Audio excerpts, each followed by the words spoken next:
Hello, everybody, and welcome to yet another Rising Tide Talk. I'm Matt, Roleplay Chat Copelli, and today we have the pleasure of having somebody here from Crowdfundr to help us fund our projects. I'm humbled to be joined today by Rachel, a member of the Crowdfundr team. Rachel, why don't you say hello to the Rising Tide community?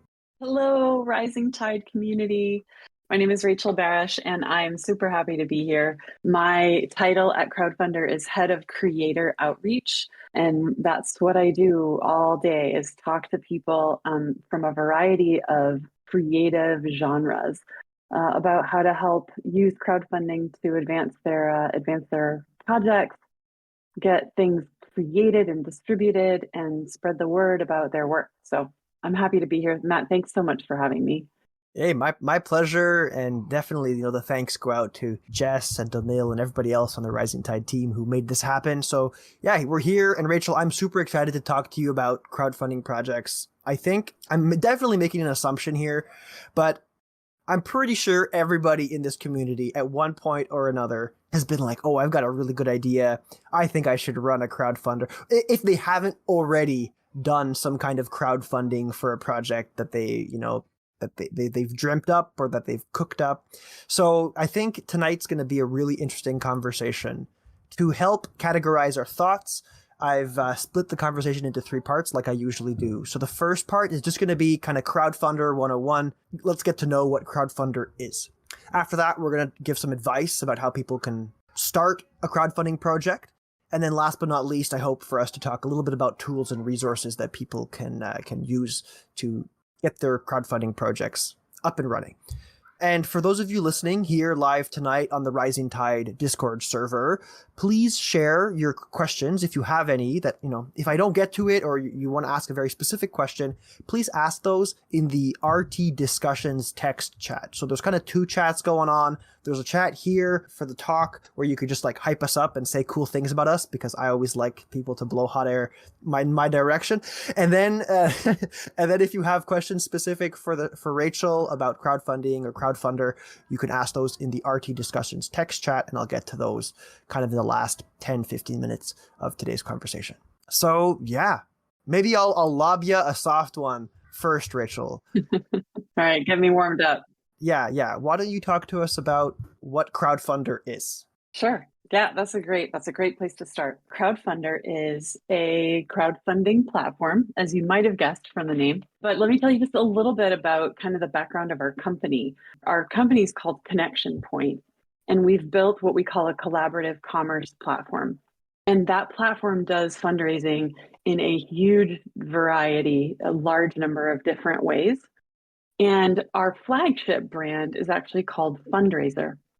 And Fundraiser is oriented toward taking care of charitable causes, nonprofits, social good oriented campaigns.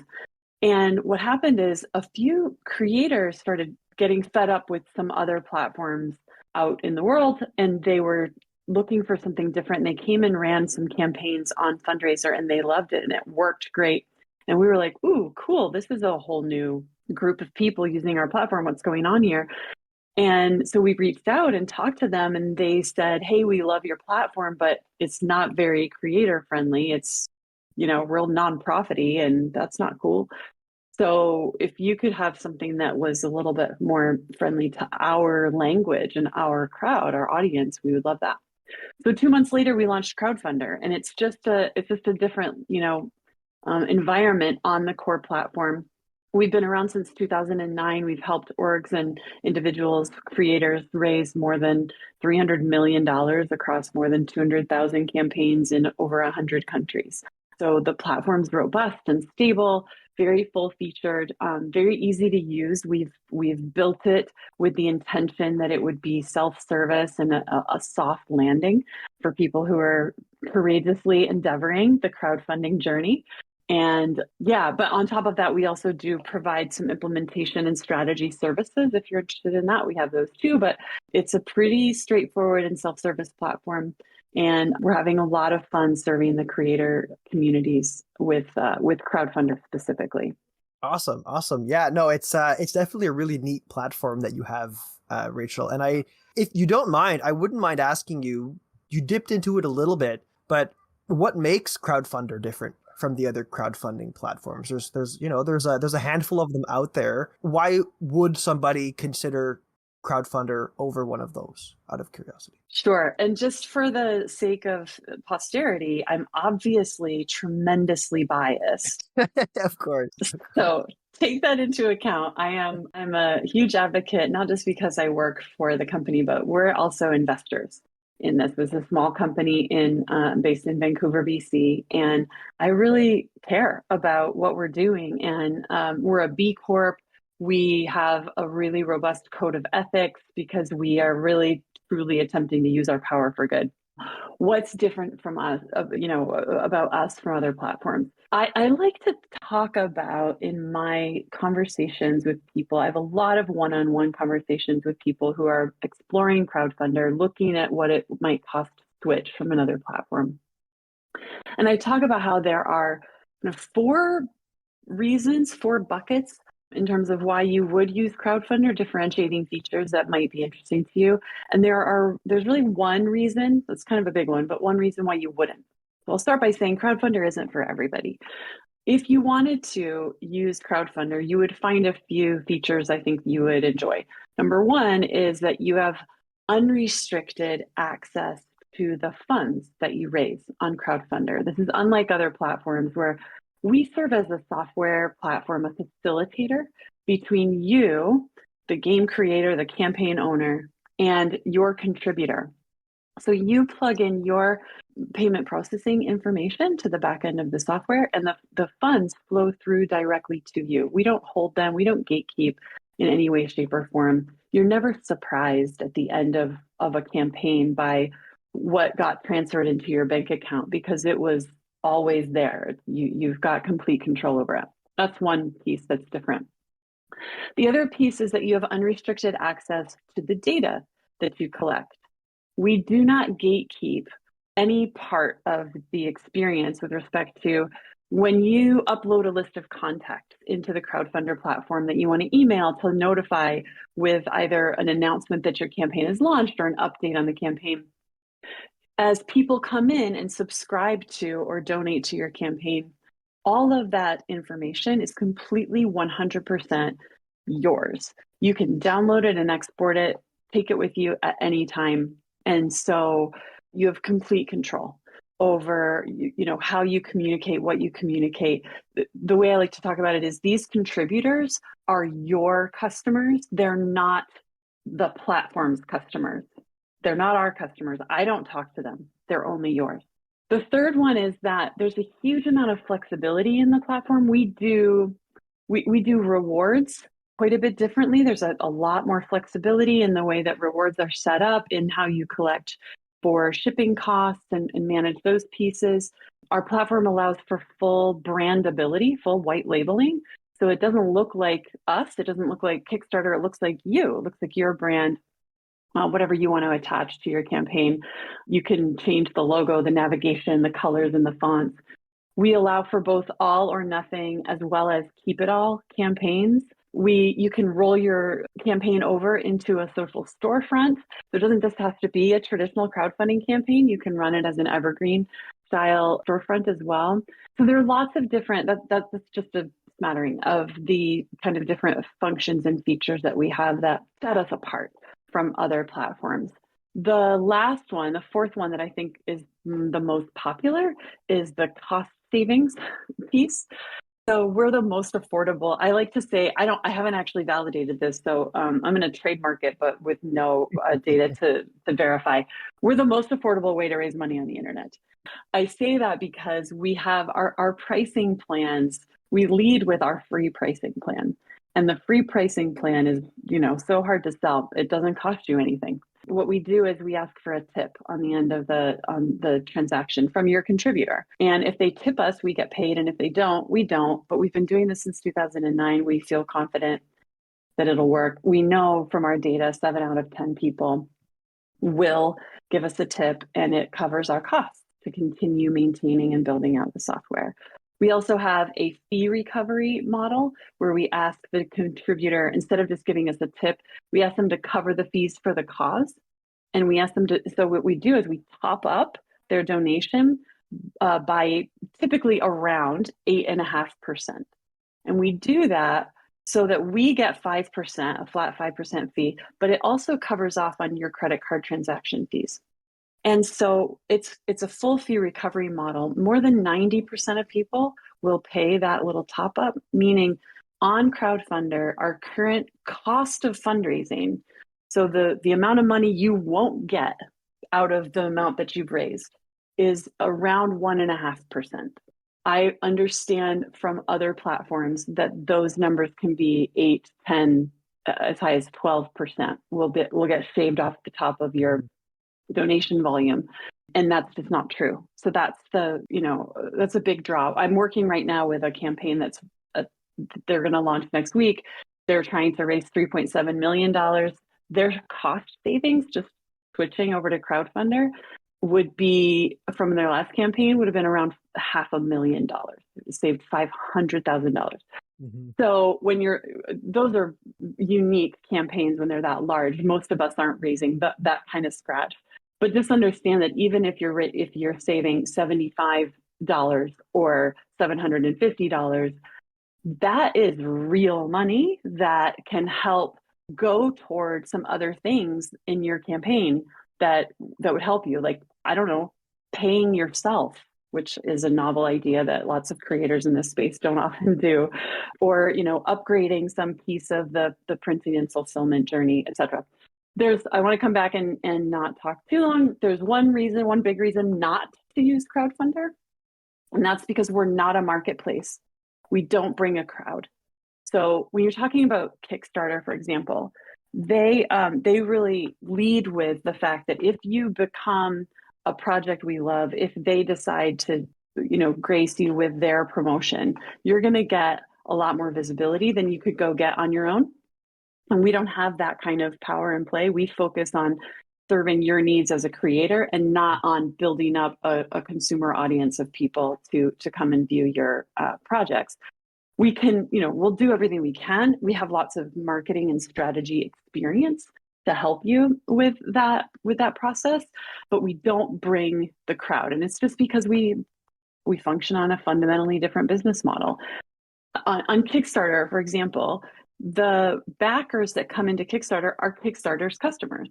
They're not really your customers as a campaigner. You're a marketplace seller, within their community. And with us, you're using a software platform to build up your own audience. And we're not getting in the way of that. We'll help you in every way we can. But when you bust your butt to go and drive visibility of your campaign on Crowdfundr, you know that all of that work pays off and you get to keep all of that information. You're not enriching Kickstarter. You're not building their brand. You're building your own. And that's the end. So those are some of the things we talk about when we work through questions about kind of switching and the differences between platforms. Yeah, that's awesome. I didn't realize that the fee gap was that significant. I mean, you had me on a Canadian company. You already had me sold with that. But yeah, no, that's a lot of change for folks to get, art done for their projects, perhaps, or stuff like that also. Well, that's it. One of the things I say too, Matt, is if you're going to have figure out your budget. If you're going to have a cost savings of any sizable amount by switching over to Crowdfundr, and you're worried about not getting the quote unquote bump from additional audiences over there, why don't you use that additional money to market, to buy some additional marketing to build your own audience, do your own audience development, and then you're investing that money in yourself instead of giving it away to a big corporation. And so, that's what these guys are they're gonna take $500,000 and make another whole TV episode. Basically, they're gonna add another episode to the season because they can afford to do that. So yeah, there's lots of fun, creative things you can do with it, and it can make a big difference for sure. Yeah, super cool, super cool. Maybe I think we're already kind of getting into some advice here, Rachel. So I think before we dive too much deeper into device, there's one other question I wanted to ask you, and it's about the tabletop RPG creator spotlight. So, Yeah. as far as I've been hearing, there's all kinds of reasons to switch to Crowdfundr. This sounds like another one, especially for this community, but I don't know a whole lot about it. So why don't I give you the microphone to talk to us a little bit about what the tabletop RPG creator spotlight is and when we can expect it to kind of occur. Absolutely.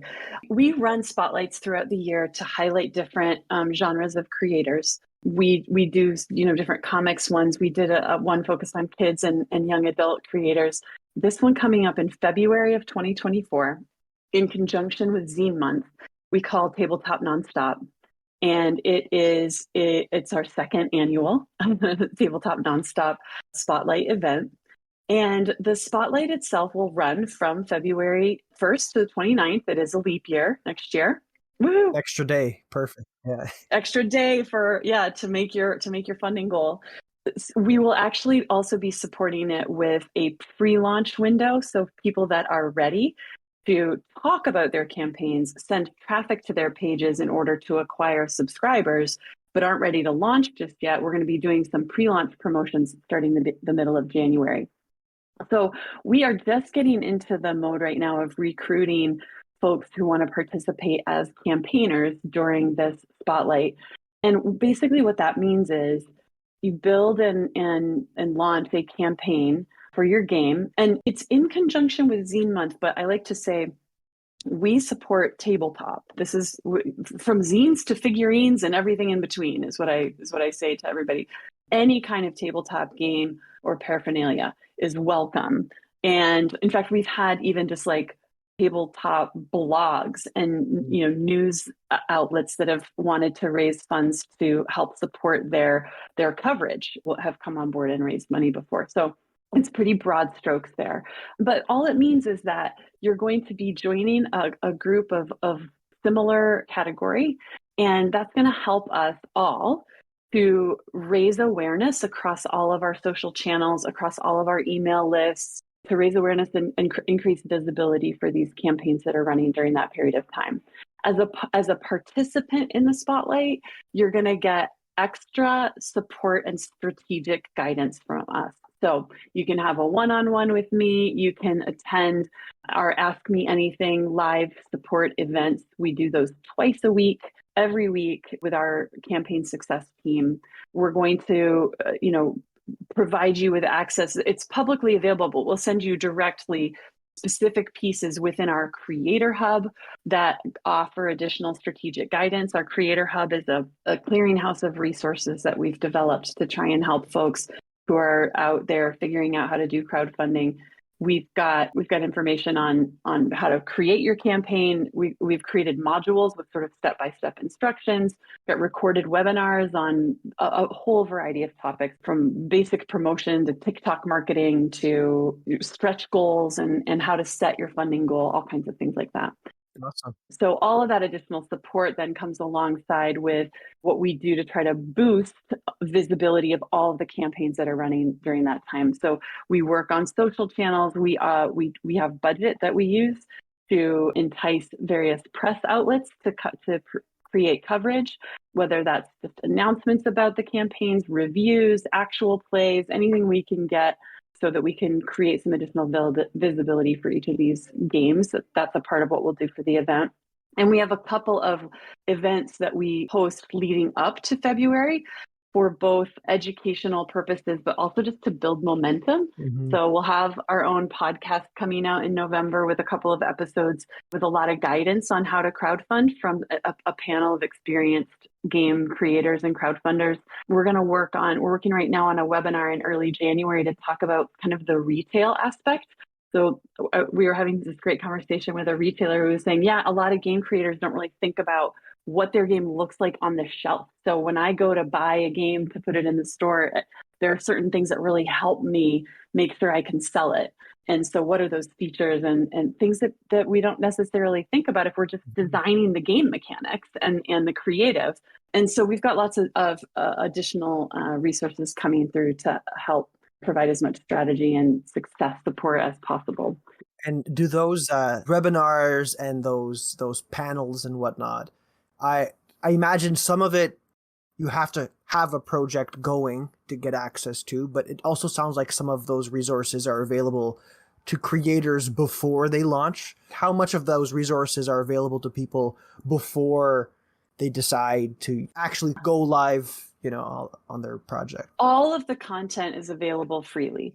So whether you're signed up to create a campaign or not, that doesn't matter. If you want to attend any of those events, if you want access to the creator hub, if you want to talk to me or our campaign success team, that's all available to you at any time. Once you've signed up, so there are two steps kind of in the process of taking full advantage of the event itself at Spotlight.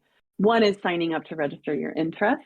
Once you've done that, we'll put you into our list of emails. We'll start sending emails out to tell you, okay, here are some additional things you can take advantage of. Here are some deadlines. We need you to send us some information about your campaign so we can create individual social means to support and create visibility on our channels.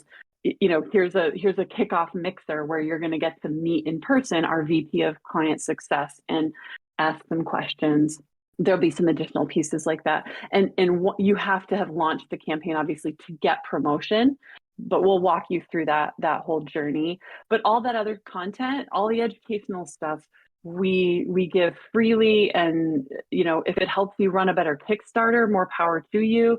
Yeah, we hope that will be useful content and help people be more successful fundraising.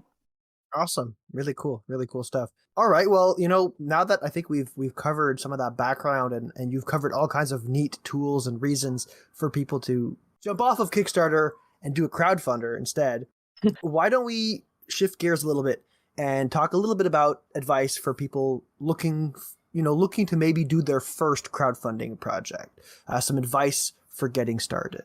And you already gave lots of great advice, I think. Maybe I have more. Yeah, I'm sure you do. I hope you do. What kind of advice would you give somebody who's, on the fence? They're considering doing a crowdfunding project for the first time. They're not too sure. What kind of advice would you give that person to kind of prime them and get them ready to launch a crowdfunder project? Yeah, I love that. That's a great question. And I have three pieces of advice.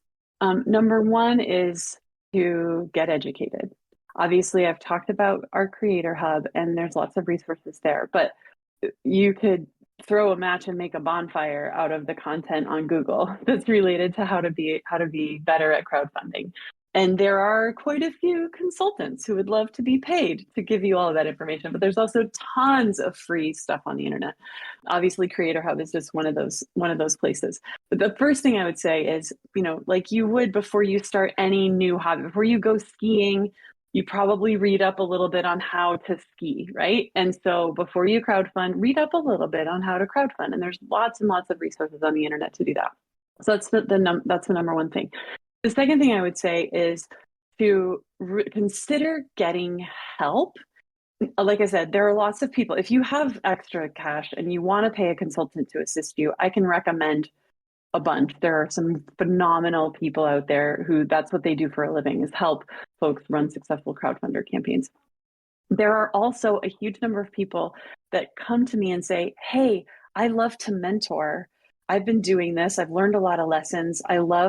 And there is no more nurturing and open and welcoming and lovely community than the game community. And so I have people that I could recommend to you that would be willing to spend a few hours just mentoring with you out of the kindness of their hearts. Just talk to somebody who's done it and find out did they succeed or fail? What did they learn? I know folks that would be really happy to do that. But the final thing, which I think is the most important, is you just have to be brave and understand that this is a journey that may take a few tries. But my favorite stories are kind of the ones where people have told me how they went out and did a crowdfunding campaign and it failed miserably, but they learned so much about what not to do and what to do. And they came back around and they tried again and it worked.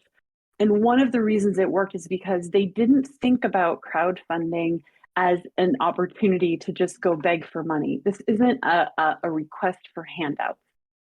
This is an audience development activity. Mm-hmm. And I say that because we as creatives, as creators, we often think about the product of our creativity. And now in crowdfunding, what you're embracing is the need to go sell yourself, to take that creativity, bundle it up, and pitch it, help people understand why they should also enjoy it. And that piece means you need to be able to tell your story confidently, not just what happens in the game, but why the game, who are you, and what has this done for you, what, you know, the game exists because, tell that story. And you need to be able to tell your story too. People love authenticity, and it's this opportunity for you, even if you don't achieve your full funding goal, to use the campaign as an opportunity to talk about these things, to extend the range of your network, to grow your network, to grow your database, to find new people who are in your space, who are like-minded, who want to buy your stuff, who make things that are similar, make games that are similar to your games that, you know, you could collaborate with. It's a network development opportunity. So if you look at crowdfunding, especially your first time, as a learning experience and not a make or break. Mm-hmm. If they buy it, then I'm successful. And if they don't buy it, I'm not successful. That kind of black and white thinking is not recommended. This is just one of the ways that people use. It's one of the tools that people can use to advance their work and their hobbies, because these are side hustles for almost all of us, right?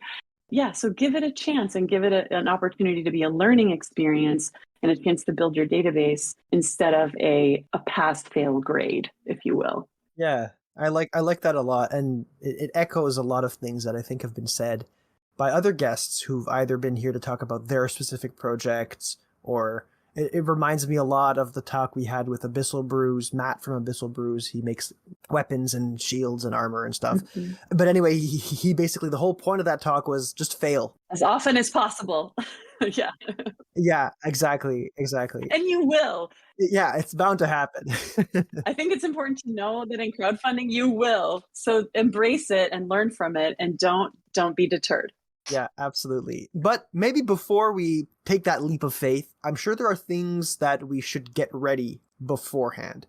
So I'd like to ask you, in your experience, Rachel, what kind of elements of a project should already be figured out, before we decide to reach out to a community for crowdfunding? What would you recommend having? Yeah. If you had like a checklist or something? Yeah, we do, by the way. Creator Hub has a checklist. Good. That's great. of campaign requirements and best practices and all kinds of things. So we have some of that. I am not referring to that now. I'm going to talk off the top of my head a little bit, because I think the spirit of the question is, how much of your game do you have to have created? Like, does it have to be done and printed? No, it doesn't. It needs to be fleshed out enough that you can tell the story. You can tell about what the game experience is going to be like. How many players is it for? Who's your target audience? Do you need dice or tarot cards or something else? Those kinds of pieces can be really helpful. Understanding character archetypes or imagery, specific imagery. If some of that is done, because when you build your campaign page, you've got to be able to show a little bit. You can't just say, my game's going to be awesome and it's going to be 2 players and there's going to be swords. Like, that's not going to be enough. You kind of need to show a little bit about that to get people engaged. So you need enough of the game mechanics done to be able to tell the story, to be able to showcase a little bit. And you need enough done, to know how much money you need. Mm-hmm.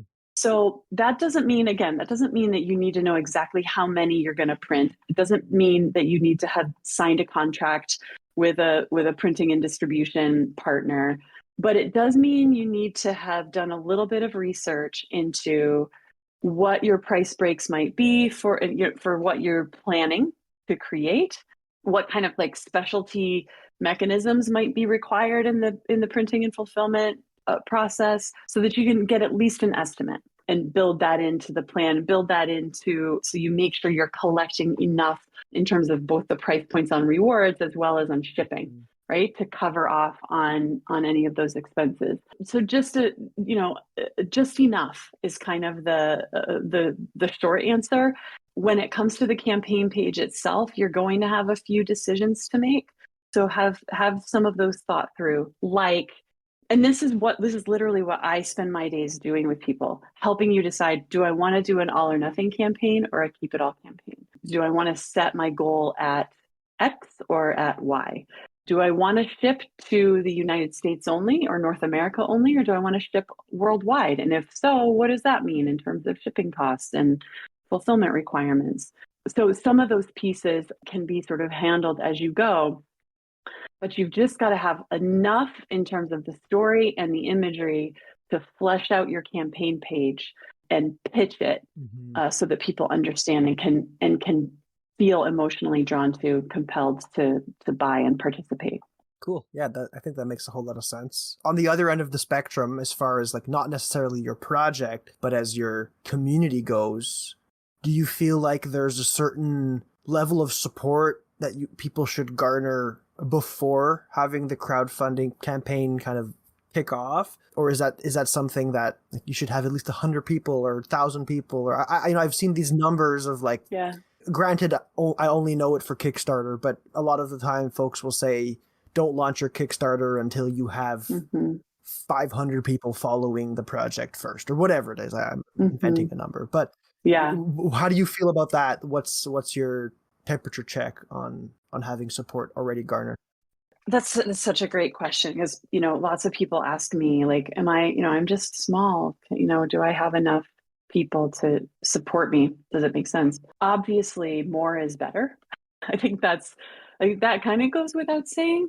That said, I mentioned before the idea that I really tout that I think could be a whole other podcast episode, which is how to use this as a way to build your audience.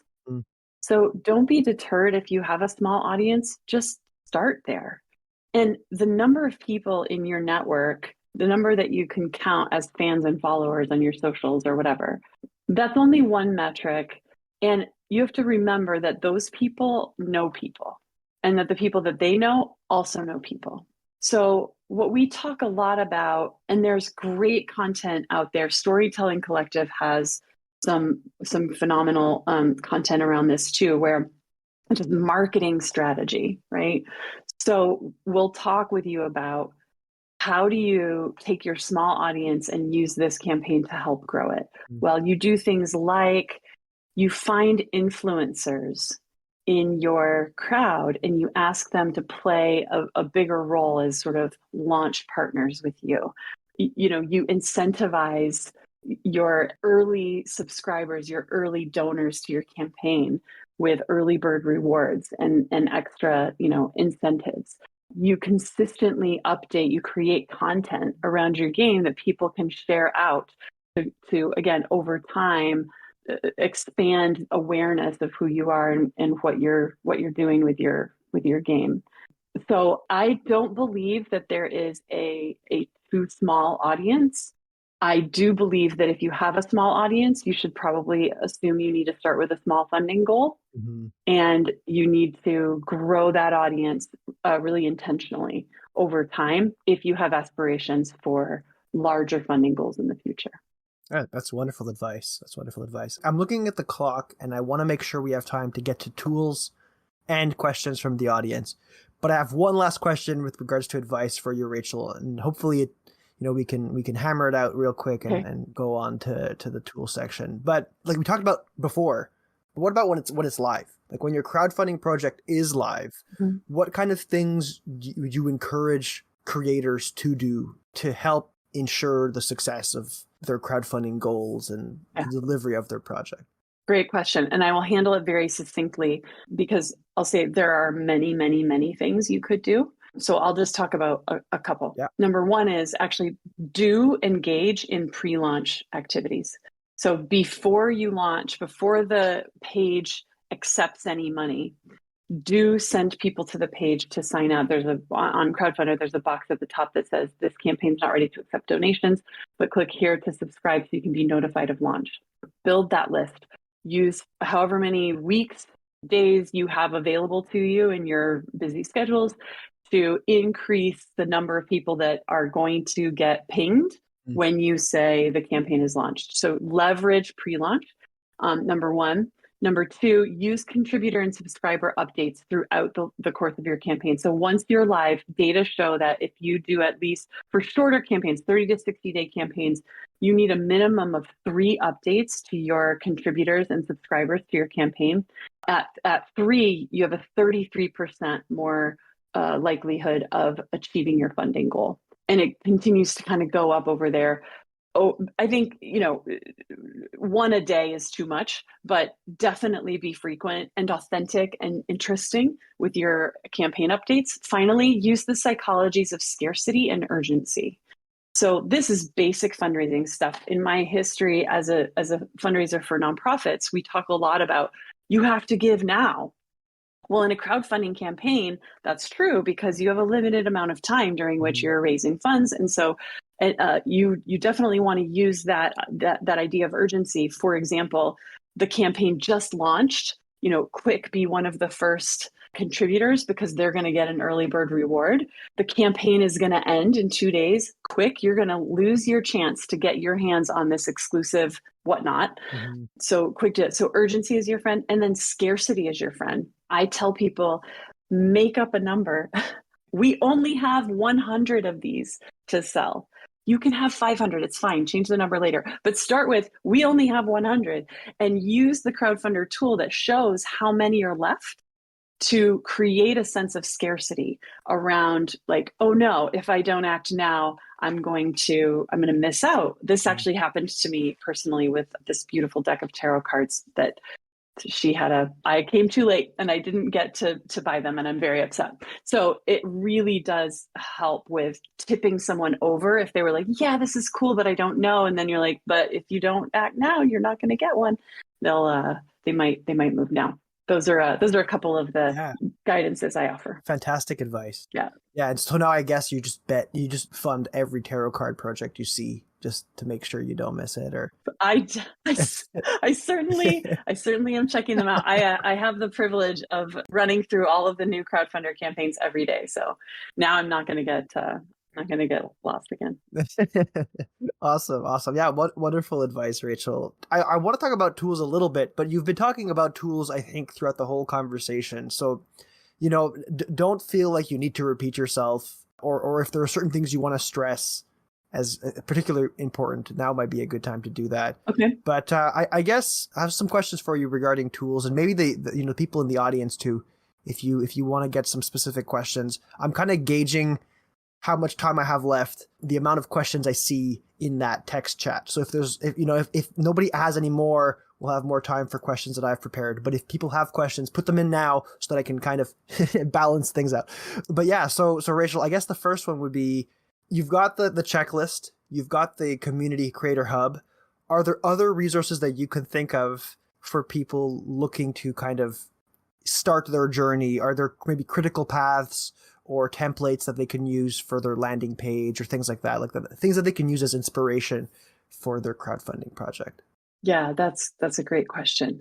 We're actually in the process of developing out what we call templates, which is there, and they're not released on Crowdfundr yet. We're still working on them, but they're soon to be released, and they are actually a shortcut. Instead of creating your campaign page from scratch, you can start with a template and then just fill in some gaps. But in the meantime, on our Creator Hub, we do have what we call kind of modules, like, for example, campaign creation. And we've got a checklist of like, watch this video first and then read this toolkit and then do this thing and then do in sort of this in this order that will help you get started. And so there's a critical path there. We have something similar for campaign promotion and so on. So that's one thing. I also know there are a number of organizations out there, and we've helped and partnered with some of these that do kind of like boot camps, and they'll work through with you.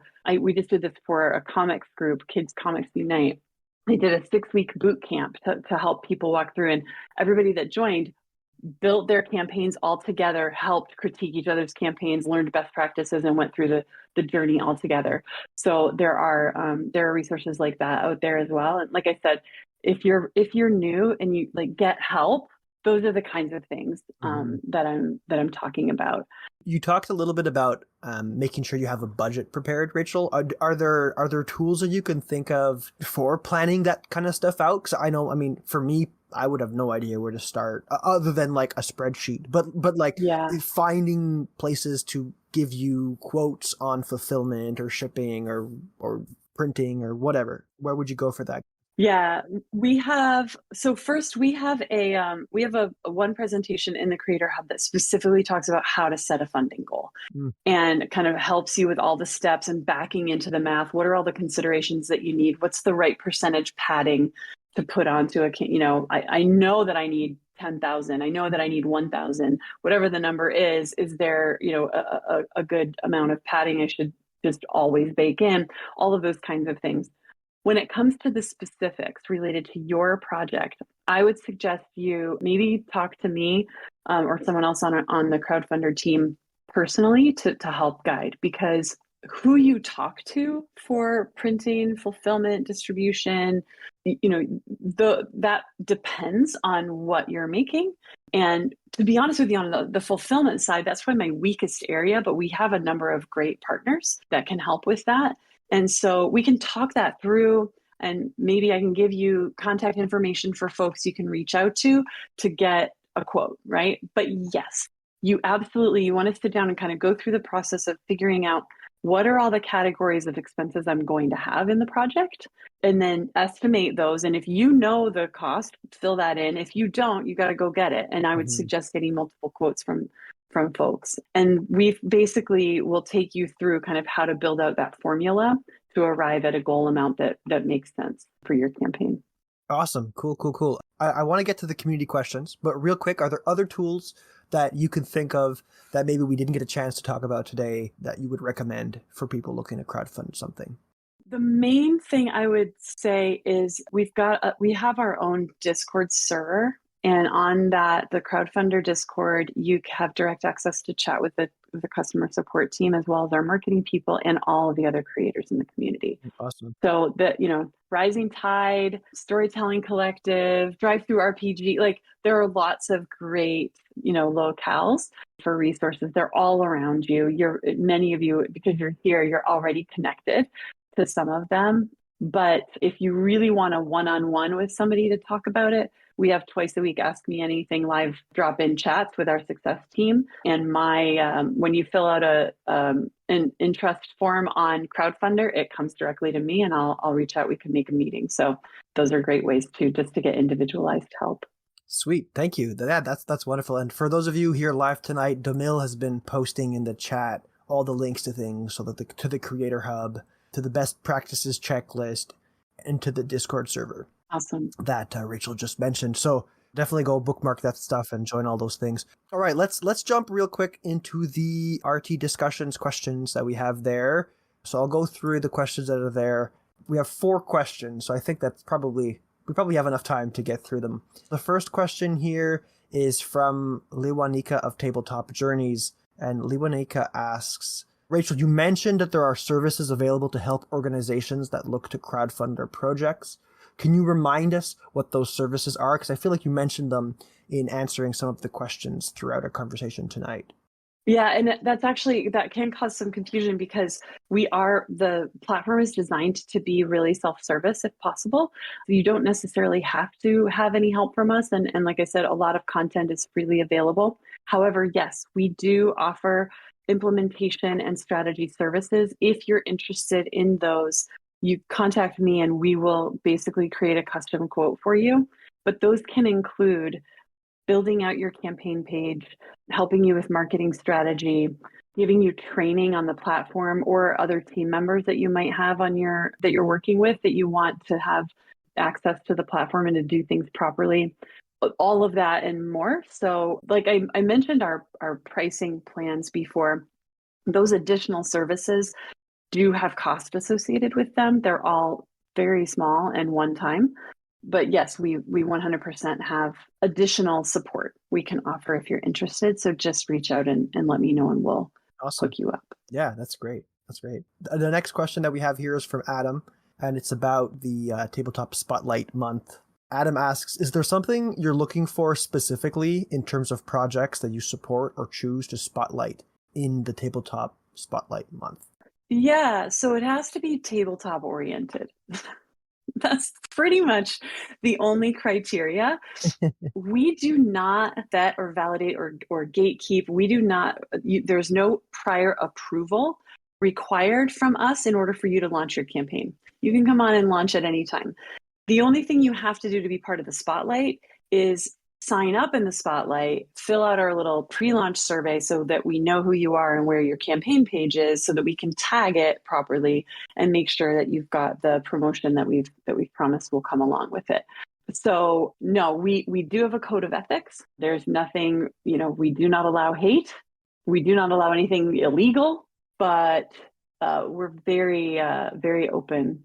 So long as you're a tabletop oriented campaign, you're welcome in the Tabletop Nonstop Spotlight. Awesome. And I guess related to your code of ethics and whatnot, Liwanika asks, if you have any AI usage or notification policies? How does that fit into?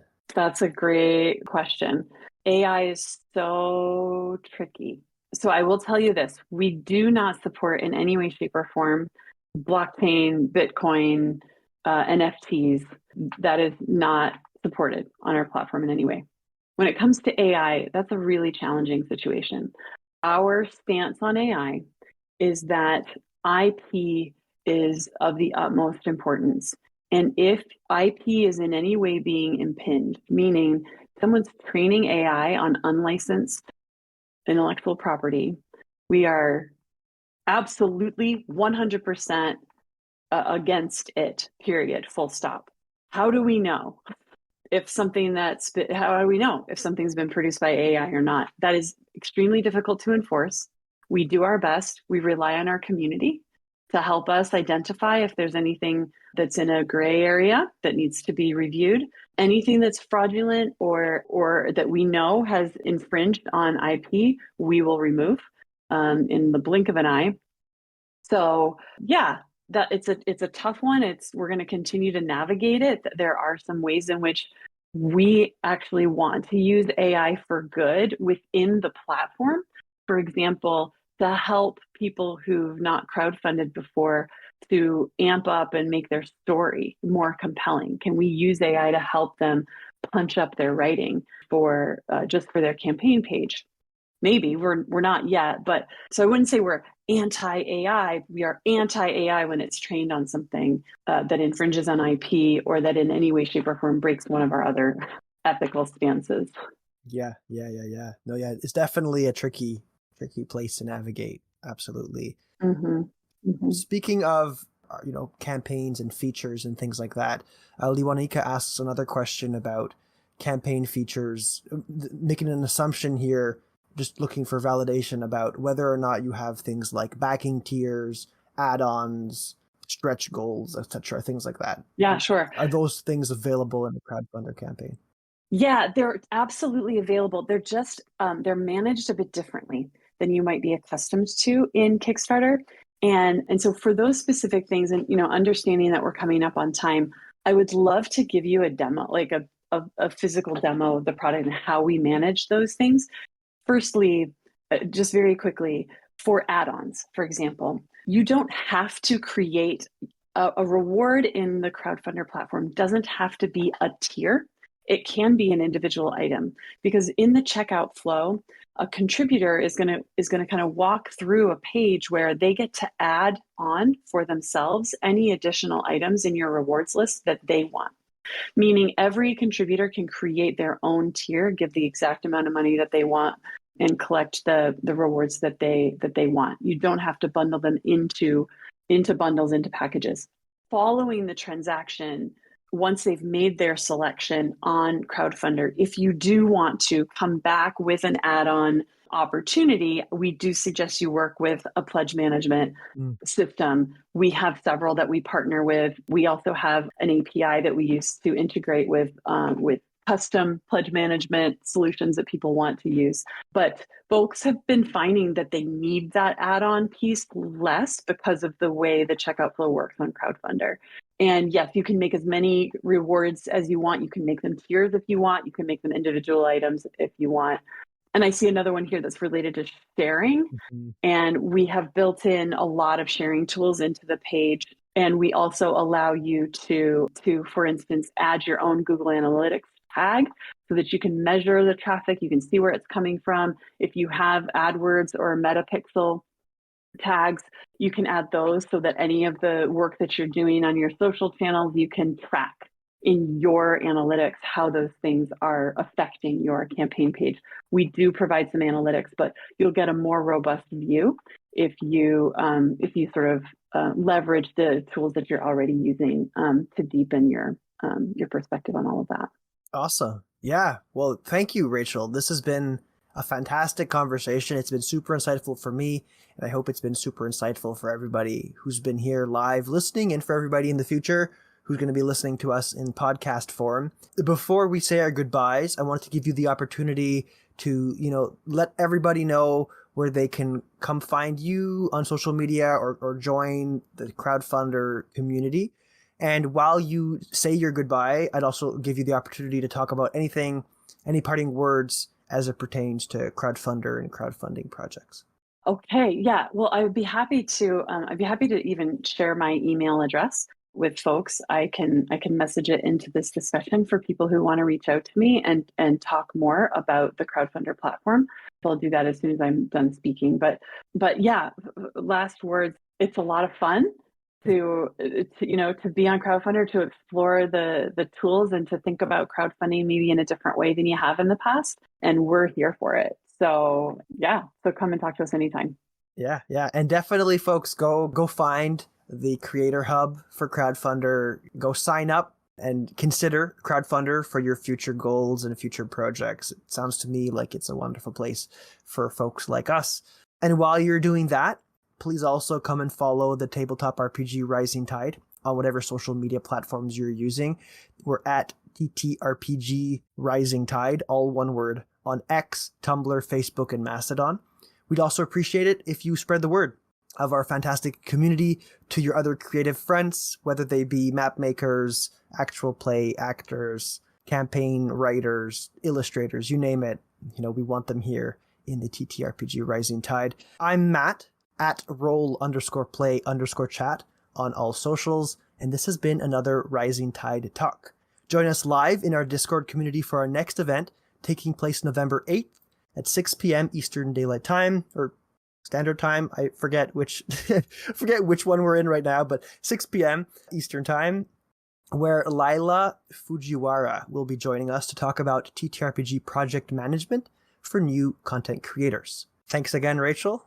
My pleasure. Thank you for having me. Love being here, and good luck to all of you.